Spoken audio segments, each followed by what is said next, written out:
والسلام على رسول الله وعلى آله وصحبه ومن اهتدى بهداه. ربنا آتنا في الدنيا حسنة وفي الآخرة حسنة وقنا عذاب النار. ربنا اغفر لنا ولإخواننا الذين سبقونا بالإيمان ولا تجعل في قلوبنا غلا للذين آمنوا ربنا إنك رؤوف رحيم. اللهم آمين. السلام عليكم ورحمة الله وبركاته. خۆم بە خۆشحاڵە زانم لە باسی دووەم و سمیناری دووەم لەگەر جەنابتان و ڕوبەڕووی جەنابتاندا بنیشین لە خزمەت کەلامی پەروەردیگار سوبحانەه وتەعالە. قورئان کاتێک کە پێناسەی خۆی ئەکا و پەروەردیگار جەل جەلاله و باسی کەلامی خۆی ئەکات، ئەو باسکردنە مقارنەتەن بەسەر ئەو کەسانەی کە بەسەریان دابەزێنرایە، چ لە پێغەمبەران و چ لە بڕواداران، ئەوە تەعاملی ڕاستە کە قورئان باسی ئەکا و ئەفەرمێ الله نزل أحسن الحديث كتابا متشابها مثاني تقشعر منه جلود الذين يخشون ربهم ثم تلين جلودهم وقلوبهم إلى ذكر الله. بومانايا کاریگەری قورئان لەسەر دڵ و دەروونەکان و لەسەر بڕواداران ئەبی بەو شێوازەبی کە قورئان باسی ئەکا کە ئەفەرمێ پەروەردیگار جەل جەلاله ئەحسن الحەدیث کە کەلامەکەیتی دای بەزاندیە. دیقەت بکەن لە قورئان زۆر دەقیقە، زۆر وردە لە بەکارهێنانی وشەکان، حتا زۆر جاری وهەیە کە مەو ئاەتانە باس ئەکەین ئەڵێن قورئان یان پەروەردیگار جەل جەلاله وەصفی قورئان ئەکا. يعني ما حتى لدربريني وشكان زور زار ويستم لكلام خواء سبحانه وتعالى. كلمة وصف كبكار دي لهمو قرآن لو سري لبو أو سري لبيني دو توي برقكة مشايبك لهمو وشكانش هرتسي وشي وصفة إلا لسياقي أجلكم الله وأكرمكم دروهاتيا. خواهي پروردگار فرمي ولا تقولوا لما تصف ألسنتكم الكذب هذا حلال وهذا حرام. أويك يعقوب عليه السلام كمن دالكاني أقرين وأفرمي والله أعلم بما تصفون. كلمة وصف لهم حديث بيغمبرش عليه الصلاة والسلام ليكفر مداهاتك حديثكش بحكم ضعفي بسردا أدريد. دي قد كان قرآن أدي تسبكار ديني قرآن وشي وصف بكارناني وشي تعريف بكارديني. أفرمي ويدخلهم الجنة عرفها لهم، نافرمي وصفها لهم. يبرو يوصف كلميك لقرآن بمذموم دي نوق بمدح. بوي قرآن أفرمي أحسن الحديث، أحسن حسنت هي أحسنت هي أحسن الحديث بزان پروردگار جل جلاله كباس خوي أكا أفرمي فتبارك الله أحسن الخالقين. أحسن خالقة كباس قرآن أكا أفرمي أحسن الحديث جوانترين وتي كداي بزاندي تسر پیغمبر عليه الصلاة والسلام. أحسن الخالق بأحسن الحديث سلم روفكان أوي ليبلوكم أيكم أحسن عملا. حتى أحسن عمل جمروفك بيشكش با پروردگار بكا جل جلاله لمقابل أوا للذين أحسنوا الحسنى والزيادة. الحسنى الجنة والزيادة النظر إلى وجه الله سبحانه وتعالى في الجنة. وبسم ليرى پروردگار جل جلاله كأفرمي الله نزل أحسن الحديث كتابا متشابها مثاني. حالي إيمان داران كولقر القرآن أفرمي تقشعر منه جلود الذين يخشون ربهم. أوانيك بحقيقة براستي لپروردگاريان أترسين أو كاتيك كلامي پروردگاريان جل جلاله لسردا أخوين ريتوا وكو ألي موتركيان بلاو لا شداده ككلامي پروردگار جل جلاله أخوين ريتوا ثم تلين جلودهم وقلوبهم إلى ذكر الله. أو جل باشان باسي خاوبونو نرمبونوي هم لا شأكا وهم دلش أكا لبو كلامي پروردگار جل جلاله سبحانه وتعالى. لحالتي دوم إيمانداري حقيقي ورازقو لبرامبر بيامي پروردگاري جل جلاله حالتي بوشي وازية كباسي أكا وأفرميت إنما المؤمنون الذين إذا ذكر الله وجلت قلوبهم وإذا تليت عليهم آياته زادتهم إيمانا وعلى ربهم يتوكلون. كواتا لقر خوينوي قرآن زيادة إيمان دار دبي وحالتي بلقر قرآن كأفرمي وإذا ما أنزلت سورة فمنهم من يقول أيكم زادته هذه إيمانا فأما الذين آمنوا فزادتهم إيمانا وهم يستبشرون كوا حقيقتي تعامل كردنو معاملة كردنا لەگەر کەلامی پەروەردیگار جەل جەلاله بەڵام ئەو شێوازە چۆن دروست ئەبێت ئەوەیە مرۆڤ مامەڵەکردن لەگەر قورئان بکە بەو شێوازەی کە قورئان ئەوێ مامەڵەی لەگەر بکە زۆر جاری وهەیە ئێمە بەو شێوازە مامەڵەی لەگەرەکەین کە ئێمە بۆ خۆمان ئەمانەوێ نەک ئەوەی کە قورئان ئەیەوێت بۆیە لە سمیناری ڕابردوو باسی وشەی قیڕاءە وشەی تیلاوەمان کرد کە قورئان بەکاری دەینیم تەماشای ئەو ئاەتانە بکەن لە وشەی بەکارهینانی تەعاملکردنی مرۆڤ بەرامبەر بە کەلامی پەروەردیگار جەل جەلاله ئەفەرمێ وإذا قرئ القرآن فاستمعوا له وأنصتوا كدو مامەڵەیە قورئان ئەفەرمێ ئەبەو شێوازە دەبی تەعامل و مامەڵەکردن لەگەر قورئان بکرێت سەمع هێزێکە لە گوێ بۆ ئەوەی مرۆڤ گوێی لە شتەکان بیت ئیسغاءت هەیە سەمعت هەیە سەمع قووەتەکەیە ئیسغاء چییە ئیسغاء گێڕاگرتنێکە لەگەر ئەوەی کە مرۆڤ مەیلی لەگەر بڕوا بەواتای ئەوەی بتوانی خۆی لەگەری بگونجێنی قورئان کاتێک کە بەکاردەینی ئەفەرمێ حاڵی ئیمانداران لەگەر قورئان فاستمعوا له وأنصتوا استمع لەگەر سەمع فەرقی زۆرە فەرقەکەی ئەوەیە سەمع تەنها گوێبیزبوونە بەڵام ئیستەمع قبولکردنی گوێڕاگرتنە لە کەلامی پەروەردیگار جەل جەلاله دیقەتکەن زۆر جاری وا هەیە ئەوە باس ئەکرێ ئەڵێ باشە پەروەردیگار جەل جەلاله هیدایەتی مرۆڤەکان ئەدا ئەدی کەسە کە بێ باوەڕە نا قورئان دیقەتکەن لە بەکارهینان ئەفەرمێ والذین اهتدوا زادهم هدى وآتاهم تقواهم والذین اهتدوا اهتدى افتعل ئەو وشەیە کە بەکاردێ لە زمانی عەرەبی ئەوەیە ئەو کەسە قبولی هیدایەت ئەکا ئەو جەخوای گەورە جەل جەلاله چیەکە هیدایەتەکەی لە بۆ زیاد ئەکا ئەدیکە قبولی هیدایەت نەک تەنها هیدایەت وەرگرتن قبولی هیدایەتەکە بکە لێرەش ئەفەرمێ ئیستەمع یعنی تەقبولی ئەوە ئەکا کە بە گوێ لە کەلامی پەروەردیگار ڕابگری جەل جەلاله نەک تەنها گوێ ڕاگرنیش وأنصتوا ئینسات بمعنى ئیصغاءەکە مەیل لە بۆ کەلامی پەروەردیگار بکە جەل جەلاله بۆیە دیقەتی ئەو ئاەتانەکەن وإذ صرفنا إليك نفرا من الجن يستمعون القرآن فلما حضروه قالوا أنصتوا وإذا قرئ القرآن فاستمعوا له وأنصتوا سبحان الله جن كمخلوق كيما نايبين إنهم يراكم هو قبيله من حيث لا ترونهم بلام تعاملي دروسيان لقى كلامي پروردگار كده جل جلاله خواي قول الشاهدين لبودا أفرمي يستمعون القرآن نافرمي يسمعون القرآن أوزا أوانيش فلما حضروه قالوا أنصتوا وإذا قرئ فاستمعوا له وأنصتوا فلما قضي ولوا إلى قومهم منذرين وكو بكاريان يسدين نتيجة كيكا پروردگار باسي أكال لنتيجة استماع سيا لنتيجة سمع سيا أفرمي ومنهم من يستمع إليك حتى إذا خرجوا من عندك قالوا للذين أوتوا العلم ماذا قال آنفا أولئك الذين طبع الله على قلوبهم استماعك كنتيجة نبي أو مروف تبي تقبلي وبكا كپروردگار جل جلاله طبعي لدلودا ما دام قبولي أو نكردي عن قصد جيرا بقري نتيجة قبول نكردي وكو كجن لنتيجة پروردگار باسيانك قالوا يا قومنا إنا سمعنا كتابا أنزل من بعد موسى استماع لقرآن كهاتيا يان أو تب واسطي آميري جوية بو قوتي كمرو جيرا أقري يان جيرا قرتنا بوسيلة روحاني رباني باطني لناوة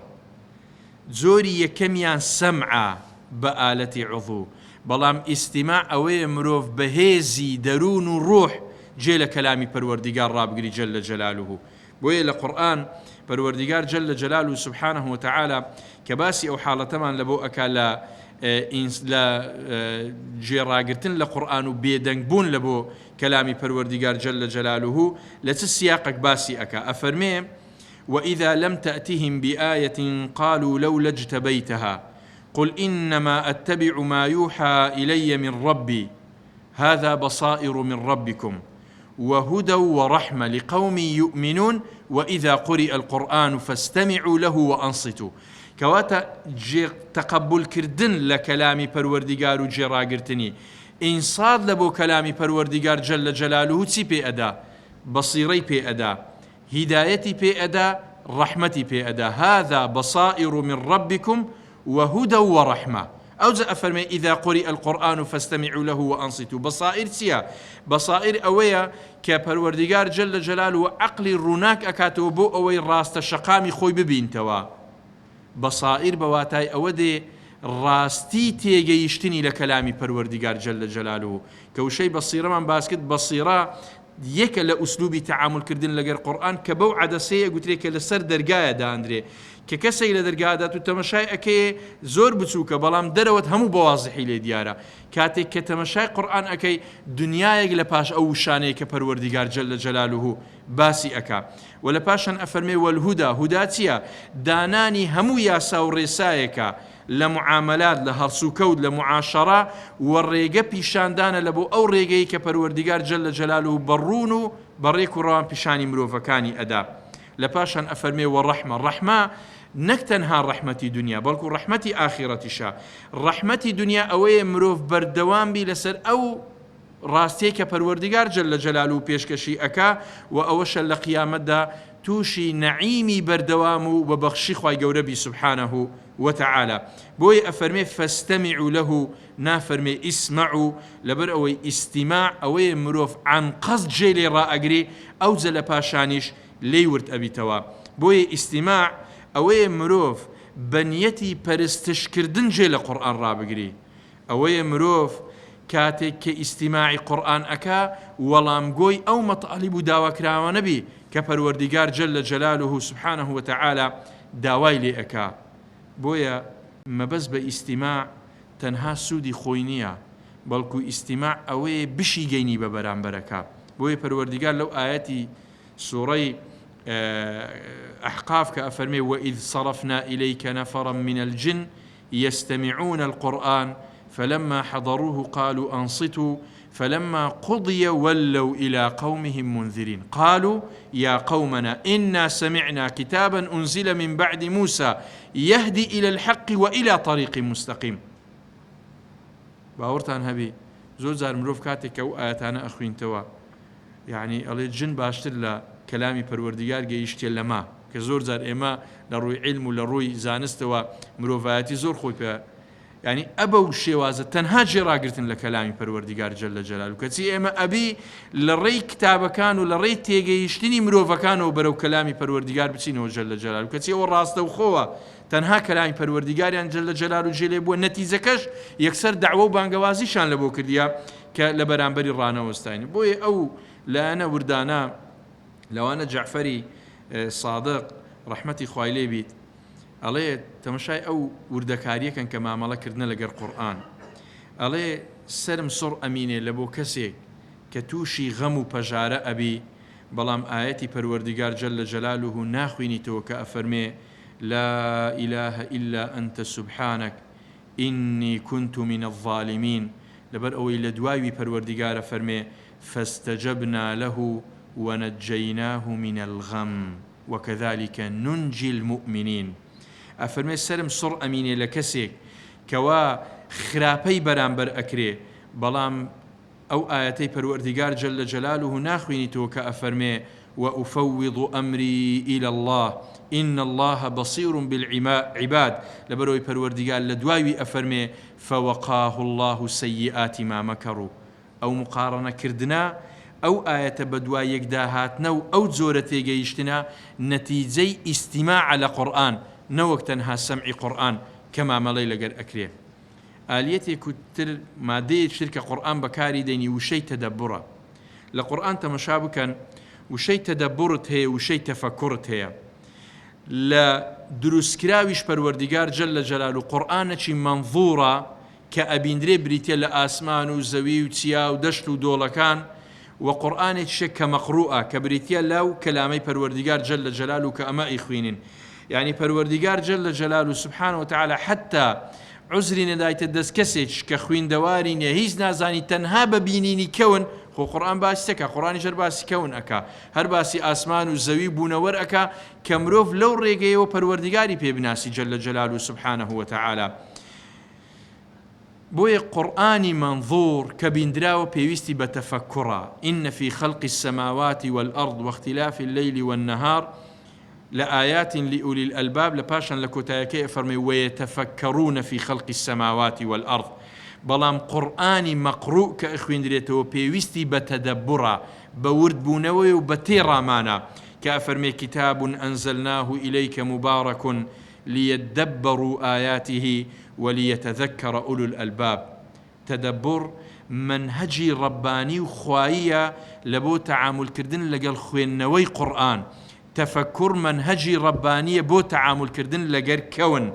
تدبر حقيقة كاني قرآن لبو كشف أكا، تفكر حقيقتي كون لبو كشف أكا. هردو منهجن بتوازي بيك وأرون لما ملكردن لجر كونه لجر قرآن كبروردگار جل جلاله باسي أكا. بويا كاتك باسي تدبر أكريك علي تدبر الأمر، يعني تدبر الأمر أوي مروف زور بوردي بيري لبكاتوا آراستش دروستي شي لبو ببينتوا. بويا زور زاري وهي عليه جعل كلامه دبر أذني، يعني لم يعبأ به أو هيك اهتمامي بيندايا كالله قسكي خسته بجوي خوي نا پروردگار جل جلاله أوي عاقبته نتيجة قسكان ما ملي لقر بكريد. بوي القرآن تمشابك كاتك وشي تدبر باس أكا أفرمي كتاب أنزلناه إليك مبارك ليدبروا آياتي. أفرمي أو كتابك داما بزاندية مباركة. مبارك تيا أويا شت أبخشي لبو مروفكان زياد لوي كمروف تصور أكا، يعني التصور أكي كحزمة بلين سطت بيه بخشي قرآن هزارت بيه بخشي مليونت بيه بخشي أو تصور ناكري، يعني تصورك سندي تصور بكي أضعاف مضاعف خاي پروردگار جل جلاله لو بركته أداد بمروف كقرآن. طبعا لقرآن تمشابك قرآن مباركة عندك أشخاص يشتهي مباركة كعيسى عليه السلام أفرمي وجعلني مباركة. شوين يشتهي مباركة؟ ربي أنزلني منزلا مباركة. أو شانكاتك كوري أجري براسي قرآن زور باعتباط أو شان لبو يكدي بكارناني أبي علاقك والربط هبي لبيني وانا كاتك لو شيء تذكر باسي أكين كيك لما ملكرنا لقر قرآن. بلام تدبر أوي مروف أو اندبيري لأكاتو كأيجيني تما نايم بس كقرآن أيوي. وي پروردگار جل جلاله أفرمي أفلا يتدبرون القرآن. آية بير ناكنا وورد نابنا وتيرانا من القرآن. أفلا كلميك بواتاي أويدت كالي أفلا يتدبرون القرآن أوي يعني مروفا كان نيان كردية أصل لسريان واجب تدبر بكن لسر قرآن. أو أفلا وكو قرع الأذن بي أقوتريكاتك كسيك بأقاي بينيوا أو زل باشان بخبر بلو شتانيك لدواوي الرؤدا. بوي أفرمي أفلا يتدبرون القرآن أصل وابو كتدبر كان لقرآن بلام تدبرنا كانوا لي وردنا بنوا كپروردگار جل جلاله باسي أكا. بوي لا أفرمي أفلا يتدبرون القرآن أم على قلوب أقفالها. أم لزماني عربي دو شوازدي. أم يكت هي وكو بلين عاطفة بكاردي، أم يكت هي وكو إضراب بكاردي. بلي إضراب تسيلا قرآن كبكادي أويا كإيوي بيشتر لا أبات لبونا أفرمي وقالوا اتخذ الله ولدا سبحانه بل له ما في السماوات والأرض. بل له يعني أوي بيشتر كألن اتخذ الله ولدا وازل من أصل أساسي نيا ليش پروردگار جل جلاله أو أما بمانا أو بل إضرابيه أفرمي أفلا يتدبرون القرآن. آية لو وردنا بنو كحق وابو ورد بنو لقرآن أم على قلوب أقفالها يعني بل على قلوب أقفالها يعني كوردنا بنو أو يدلكان تيلي درايا قفلي لي درايا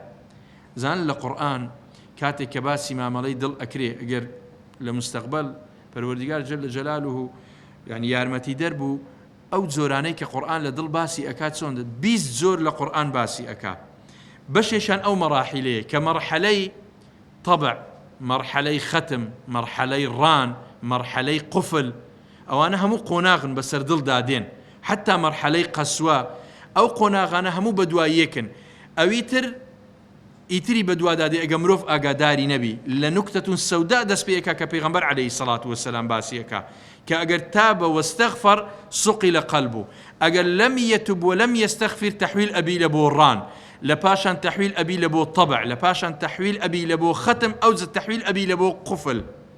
کە ئەوانە هەموو قۆناغبەندین کە مرۆڤەکە بۆ خۆی ئاگای لە خۆنی بۆی ئەو قۆناغبەندیە یەک بە دوای یەک دادێ بۆی ئەفەرمێ ئەم عەلا قولوبین ئەقفالونا ئەو دڵانەی کە تەدەبوڕ ناکەن لە قورئان قوفڵیان لە دڵدرایە کە کۆتا قۆناغە لە قۆناغی مامەڵەکردن لەگەر دڵ بۆ بیری لێ ناکەنەوە. تەماشای ئاەتەکان بکەن. ئەفەرمێ ئەفەلا یەتەدەبەڕون القورئان ئەم عەلا قولوبین ئەقفالوە. ئەوە ئاەتی 24 لە سوورەی محەممەد. ئاەتی پێشەوی 23 ئەفەرمێ أولئك الذين لعنهم الله فأصمهم وأعمى أبصارهم لنتيجة كردوي خوي كان كردوي خوي أو كاتي مروف خوي كركت برامبر بحق وحقي نبيني نتيجة أو يقفلي لدل دري وتدبر قرآن وكلام پروردگار جناك جل جلاله. أسباب تدبر لسورة المؤمنون أفرمي أفلم يدبروا القول أم جاءهم ما لم يأتي آباءهم الأولين. لێرە پەروەردگار جل جلاله ئەوەیان ئاەتی 68 باسی ئەکا لە سوورەی المؤمنون. تەماشای سەبەبەکان کەن. یەکەم پشکردن لە ئاەتی پەروەردگار جل جلاله بە هەموو مانایەکانی هۆکارە لە بۆ ئەوەی کە مرۆڤ ورنەبتەوە لە کەلامی پەروەردگار. ئەفەرمێ لە ئاەتی 66 قد كانت آياتي تتلى عليكم فكنتم على أعقابكم تنكصون. يعني بباشا أقرانا ودواوة يعني پشتان أكد لكلامي پروردگار كهوية كما دوام خوب قور الزانين وهجر كردني قرآن سببك لبو تدبرنا كردن لقرآن. هجر كردني قرآن تنها أولنية مروف كان يخويني توكو ابن قيم قناغ كان باس أكا نخوين نوي خوين نوي بيري لنكاتو بيخويني تو بيري لبكاتو والله عملي بينك همو قناغي هجر لقرآن كباسي أكا أبيت السبب هو كاري أوي كمروف بيري لنكاتو بي أفرمي لآية 67 مستكبرين به سامرا تهجرون. مستكبرين تهجرون كدوه كاري ديكيا. أوزا أفرمي أفلم يدبروا القول أم جاءهم. ليرى قول كما بس بي قرآن بشق لكلامي پروردگار جل جلاله. لآية 68 لشيستونو سببي ترباس أكا أفرمي كإنكاري كردن نكولي لي كردنا أم لم يعرفوا رسولهم فهم له منكرون. نكولي كردن لحق راستي ولا بيغمبراتي ولا كلامي پروردگار أبيته هوكار لبو بيرنا كردنا ولا قرآن. لبينزم لآياتي حفتاء أفرمي أم يقولون به جنة بل جاءهم بالحق وأكثرهم للحق كاريون. كاتك كمروف حق كاني بينا خوش بي أبيت الرجل لوردبون ولا قرآن وبشكردن لكسك كتذكيري بيئكا بيادي دين توا علي واسد وقسان بينا ولو اتبع الحق أهواءهم لآياتي حفتاويك لفسدت السماوات والأرض ومن فيهن بل أتيناهم بذكرهم فهم عن ذكرهم معرضون. أو إعراضا أبيته كاري أويك مروف تدبوري تدانك لتلانك مروف ورد أبيته ولا قرآن يك أويك قرآن باسي أكال لحقائق علم بپروردگار جل جلاله. باورتان هبي حتى لطريقي تربوي كيما زوزر تعامل أكين إما حتى استا لتسباندني عقيدة وبير وباور لتسباندني إيمان بپروردگار وبخدا بپیغمبران بروجي دوائي دين السر كتب لكتب كانوا برو قرآن أروين كتي أوي لكتب عقائدة هموي هي بششي زوري مجادلاتها فلان وايقو فيسار وايقو أرواد برو مناقشيك زاروي هموشتك باس أكا هندك كتابي عقيدة هي بس قدرته دا الصلاة ناسيني خواه بازناك سبحانه وتعالى وإيمين بخومان أو ما مالي هلي أكين وكل محاضر رابردو باس ماكد كمثناتك يمروف تعامل لقر أكا زور زار قرآن لا ينشي عقدي إيماني زور جوان باس أكاد لسرتا لبو كوتاي بيرو باورش عمليش باس أكاد لقرآن هيش تيشي وجودي عملينية لروي نظري لروي إيمان